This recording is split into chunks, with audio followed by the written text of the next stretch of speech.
अस्सलाम वालेकुम friends, I hope you are doing well. So आज के इस लेक्चर में हम पढ़ेंगे इलेक्ट्रिक फील्ड लाइंस। ठीक है, सो इलेक्ट्रिक फील्ड लाइंस क्या होती हैं? Lines which provide information about strength and direction of electric field. वो लाइन जो कि हमें प्रोवाइड करती है, इन्फॉर्मेशन प्रोवाइड करती है किसके बारे में? स्ट्रेंथ के बारे में या डायरेक्शन के बारे में, किसकी इलेक्ट्रिक फील्ड की स्ट्रेंथ और डायरेक्शन के बारे में जो लाइंस हमें इन्फॉर्मेशन प्रोवाइड करती है वो इलेक्ट्रिक फील्ड लाइंस होती हैं। ठीक है, the concept of field lines was introduce by Michael Faraday. ये MCQ आ चुका है। जो कॉन्सेप्ट है फील्ड लाइंस का, ये इलेक्ट्रिक फील्ड लाइंस का, वो किसने इंट्रोड्यूस किया था? तो वो माइकल फेराडे ने दिया था। Electric field lines due to positive point charge are radially outward.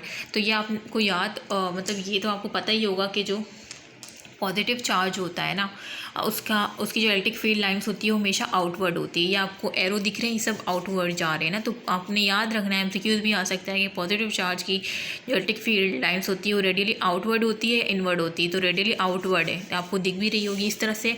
Negative charge की जो है वो क्या होगी? रेडियली इनवर्ड होगी। ठीक है, ये आपने याद रखना है। अच्छा, और बाकी electric field line due to two similar charges are repel away by charges.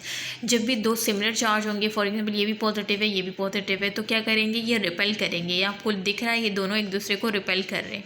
ये पॉजिटिव चार्ज है, एरो जो है बाहर की तरफ है, सारे बाहर की तरफ जा रहे हैं। ये भी पॉजिटिव चार्ज है, एरो सब बाहर की तरफ जा रहे हैं। ठीक है, और ये एक दूसरे को भी रिपेल कर रहे हैं क्योंकि ये दोनों सिमिलर चार्ज है। सिमिलर चार्ज एक दूसरे को हमेशा रिपेल, सिमिलर चार्ज के बिटवीन हमेशा रिपल्जन होती है। रिपल्जन के नतीजे में ये एक दूसरे को रिपेल कर रहे हैं। ठीक है, तो रिपेल अवे बाय चार्जेस। और अगर ये electric field line due to two opposite charge, अगर ये अपोजिट चार्ज, एक पॉजिटिव है और एक नेगेटिव है, तो ये पुल करेंगे टूवर्ड्स चार्ज, एक दूसरे को पुल करेंगे। फॉर एग्जांपल ये पॉजिटिव है, देखें एरो बाहर जा रहा है, ये पॉजिटिव है, और ये नेगेटिव है क्योंकि एरो इनवर्ड आ रहा है ना, रेडियली इनवर्ड है, सो ये नेगेटिव है।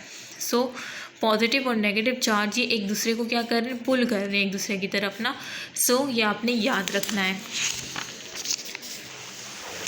और इसकी प्रॉपर्टीज़ क्या है वो हम पढ़ते हैं। Electric field lines are imaginary lines. ये आपने देखी होगी पीछे जो मैंने डायग्राम आपको दिखाई, तो ये क्या है? Electric field lines imaginary lines है to visualise the electric field, जो कि हम मतलब करते हैं कि इलेक्ट्रिक फील्ड शो कर रहा है। ठीक है, number of electric field lines proportional है मैग्नीट्यूड ऑफ चार्ज। मतलब जितनी इलेक्ट्रिक फील्ड लाइंस होगी उतना हमारा मैग्नीट्यूड चार्ज ज़्यादा, मतलब मैग्नीट्यूड चार्ज अगर ज़्यादा होगा तो ज़्यादा number of electric field lines होगी, कम होगा मैग्नीट्यूड ऑफ चार्ज तो कम इलेक्ट्रिक फील्ड लाइंस होगी। ठीक है, फॉर एग्जांपल 4 कूलम की कम इलेक्ट्रिक फील्ड लाइंस होगी, 6 कूलम की ज़्यादा इलेक्ट्रिक फील्ड लाइंस होगी। ठीक है, और थर्ड है electric field lines originate from positive charges and ends on negative charges. तो ये आपने खुद देख लिया कि इलेक्ट्रिक फील्ड लाइन जो है वो ओरिजिनेट हो रही थी किससे? पॉजिटिव चार्ज से। देखिए ये ओरिजिनेट हो रही है ना, बाहर की तरफ जा रही है, इसका मतलब ये ओरिजिनेट हो रही है पॉजिटिव चार्ज से। और नेगेटिव चार्ज से जो है नेगेटिव चार्ज के इनवर्ट जा रही है। ठीक है, सो एंड्स ऑन नेगेटिव चार्ज, मतलब ये एंड्स हो रही है किस पे? नेगेटिव चार्ज पे, अंदर जा रही है ना, तो ये यहाँ पे एंड हो रही है। तो ये मैंने आपको दिखा भी दिया है, और थर्ड प्रॉपर्टी भी इसकी यही बता रही है। सो ये FSC वाले स्टूडेंट के लिए भी काफ़ी यूज़फुल वीडियो है। Electric field lines originate from positive charge ends on negative charge. ठीक है, और एंड्स होती है नेगेटिव चार्ज पे। ये इन प्रॉपर्टीज़ से भी काफ़ी MCQs पूछे जाते हैं। ठीक है, ये MCQs आ सकता है कि मैग्नीट्यूड ऑफ चार्ज से number of electric field lines का कौन सा रिलेशन है, इनवर्स है या डायरेक्ट? तो डायरेक्ट है, ये आप देख भी रहे होंगे, एग्जाम्पल भी दे दी मैंने। अच्छा, 4 देखे, lines are closer where field is strong.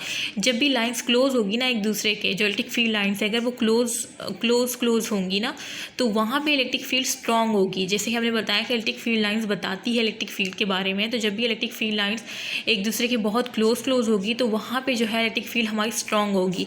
और अगर lines our path further apart, अगर लाइन जो है वो एक दूसरे से दूर होगी तो वहाँ पे फील्ड क्या होगी? वीक होगी। ठीक है, सो जैसे कि यहाँ पे जो है देखें लाइन से एक दूसरे के क्लोज है, मतलब यहाँ पे फील्ड क्या है? स्ट्रॉन्ग है ना, इलेक्ट्रिक फील्ड यहाँ पे स्ट्रॉन्ग है। क्यों? मुझे कैसे पता चला? क्योंकि ये देखें लाइन बहुत क्लोज है ना, और यहाँ पे इलेक्ट्रिक फील्ड वीक है। क्यों? मुझे कैसे पता चला? क्योंकि इलेक्ट्रिक फील्ड यहाँ पे इस वजह से वीक है क्योंकि इलेक्ट्रिक फील्ड लाइन जो है वो एक दूसरे से दूर है बनिस्बत इसके। ठीक है, as compare to these lines, ये जो है एक दूसरे से बहुत दूर है। तो दूर होने की वजह से जब भी इलेक्ट्रिक फील्ड लाइन्स एक दूसरे से दूर होंगी तो वहाँ पे इलेक्ट्रिक फील्ड जो होगी वो क्या होगी? वीक होगी। ब्लर क्यों हो रही है ये?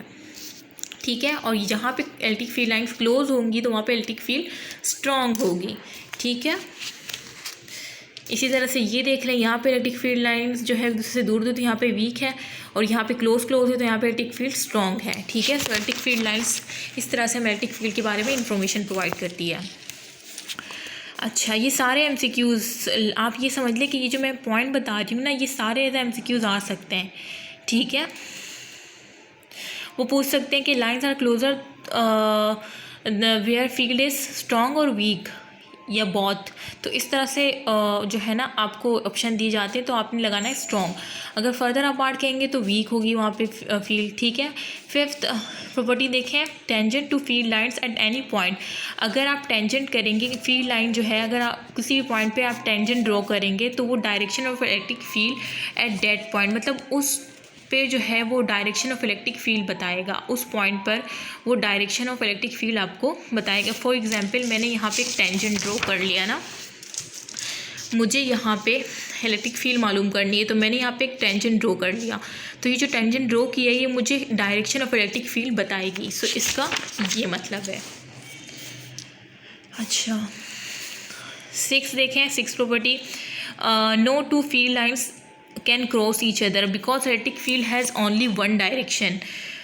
ठीक है, एट गिवन पॉइंट। तो ये आपने याद रखना है कि नो टू फील्ड लाइन, मतलब दो फील्ड लाइन जो होती है ना, टू फील्ड लाइन, वो कभी भी एक दूसरे को क्रॉस नहीं करेंगी। क्यों? क्योंकि इलेक्ट्रिक फील्ड की हमेशा एक ही डायरेक्शन होती है। ठीक है, जैसे मैंने आपको ये पीछे दिखाया, तो आप मुझे बताएं कि इसमें किसी भी लाइन ने एक दूसरे को क्रॉस किया?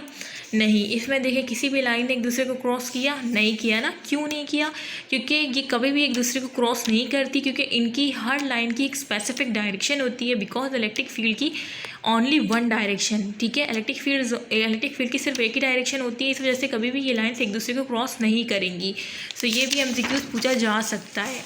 ये सारे MCQs पॉइंट है जो कि आ सकते हैं। अच्छा, if the distance between the lines remain same, अगर डिस्टेंस जो है बिटवीन द लाइन्स वो रिमेन सेम है, तो देन फील्ड इज़ यूनिफॉर्म। जैसे कि ये जो है, अब देखें, ये इलेक्ट्रिक फील्ड लाइन फर्स्ट, और ये सेकंड, ये थर्ड, ये फोर्थ, इनके दरमियान जो डिस्टेंस है वो सेम है। इसका मतलब यहाँ पे फील्ड जो है वो यूनिफॉर्म है। इसका मतलब ये क्या है? यूनिफॉर्म फील्ड है। जबकि if the distance between the lines does not remain same, अगर सेम नहीं होगा डिस्टेंस ना, तो फिर वो क्या होगी? वो फील्ड वो नॉन यूनिफॉर्म होगी। जैसे कि ये देखें, ये जो लाइंस हैं इनके दरमियान डिस्टेंस सेम नहीं है, यहाँ पे कम है तो यहाँ पे ज़्यादा, यहाँ पे कम तो यहाँ ज़्यादा। इसका मतलब ये नॉन यूनिफॉर्म फील्ड है।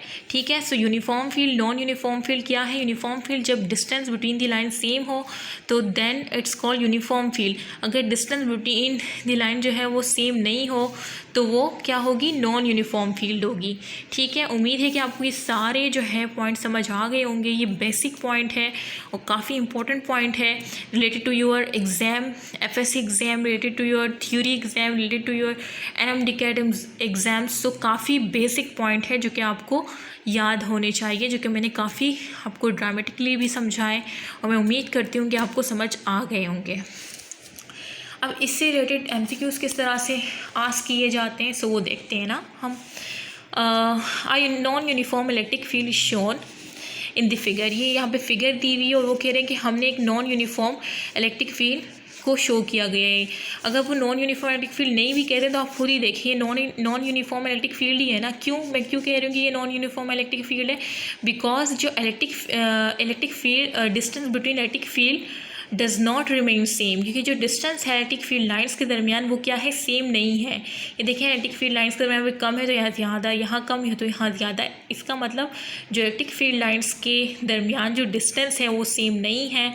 इसका मतलब ये नॉन यूनिफॉर्म इलेक्ट्रिक फील्ड है। तो वो यही कह रहे हैं कि हमने नॉन यूनिफॉर्म इलेक्ट्रिक फील्ड जो है डायग्राम में आपको दिखाया हुआ है, तो आप हमें बताएं कि कौन से पॉइंट पर इलेक्ट्रिक फील्ड मैक्सिमम होगी, तो आपने ये बताना है।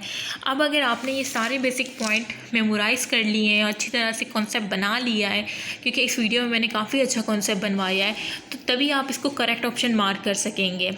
ठीक है, तो फील्ड कहाँ पे मैक्सिमम होगी ये आपने बताना है।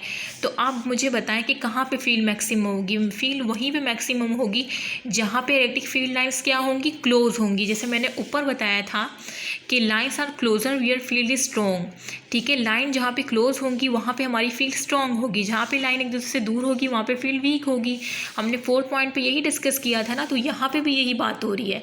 वो कह रहे हैं कि नॉन यूनिफॉर्म इलेक्ट्रिक फील्ड आपको दिखाई हुई है, आप हमें बताएं कि फील्ड कहाँ पे मैक्सिमम होगी। तो फील्ड वहाँ